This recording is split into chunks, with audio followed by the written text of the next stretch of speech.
Тэгээ аж үйлчлэхээ нөөц боломжийг хаасах юм шүү. Тэгэхээр энэ чөлөөт бүсээ одоо хөдөө аж ахуй аж үйлчлэл гэдэг тодголтоо нэмж оруулах хэрэгтэй юм шүү. Тэгээ бурмаа сайдаас асуусан л да энэ засгийн газар яасан бэ гэсэн засгийн газар дэмжсэн гэж байгаа. Би тэгээ гайхаад байгаа. Энэ байгаль орчин аж үйлчлэлийн сайд нь энийг дэмжихдээ тэр аж үйлчлэлийн юмыг бодож өгөөгүй байх та. Энэ тухай ер нь байнгын орон дээр яригдсан уу? Сая бас нөмрөг дээр ажиллаж хахад нэг актер юм харсан. Бомтоос ерөөсө 3-4 км-ийн зайтай нөмрөгийн дархан цаастай газарт хайгуулын лиценз өгөөд төмрийн ордын олболт хийж бүр хөрс суулаа хийсэн байна. Бид тэр бомбын асуудлаар явсан учраас хятадын талтай, Монголын талтай энэ бичтийн бомбоор уулуурхаан бүтээгдэхүүн гаргахыг бүр тас холъё гэж санал тавиад бүтээгүй л яагаад гэвэл цаадалт нь ерөөсө 200 км-т төмөртийн одоо баяжуулах үйлдвэр байгаа. Тэр нь Монголын тэр нөмргөөс төмөр юуг авах гэдэг байгаа байхгүй.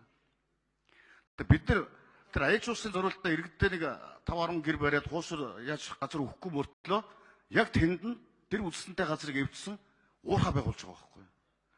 Тэрийг та нар мэдчихэж байгаа юм уу? Талаар ер нь ярилцсан юм байгаа юм уу? Энэ хөдөө аж ахуйн бодлогын чинь эсрэг явсан.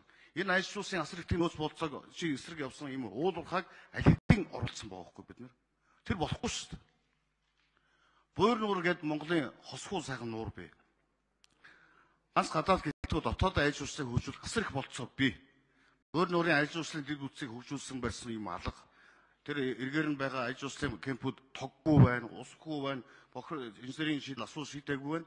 Хэдэн орон нутгийн одоо хөдөлмөрч хүмүүсийн одоо зүтгэлдээ суурилсан аж улсыг яваад байгаа болохоос төрөөс бодлогоор дэмжээгүй учраас том хөрөнгө оруулалт орохгүй шүү дээ. Тэгэхээр энэ чөлөөт бүсийг энэ хөдөө аж ахуй дээр нэмэх нь аж улстай нэмэхгүйгээр наач бүрэн төгс явахгүй. Аж улсын асар том болцоог бид нар хаачин шүү. Аж улсын асар том боломжийг хөдөө аж ахуйн газар тариад болоо өгч шүү та нар.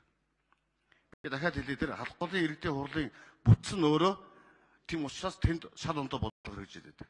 Хэрвээ бид нар чөлөөт бүсээ зөвхөн хөдөө аж ахуйгаа байгуулчих юм бол аж улсыг байхгүй болгочихно. Ийм л асуулт байгаа юм л да.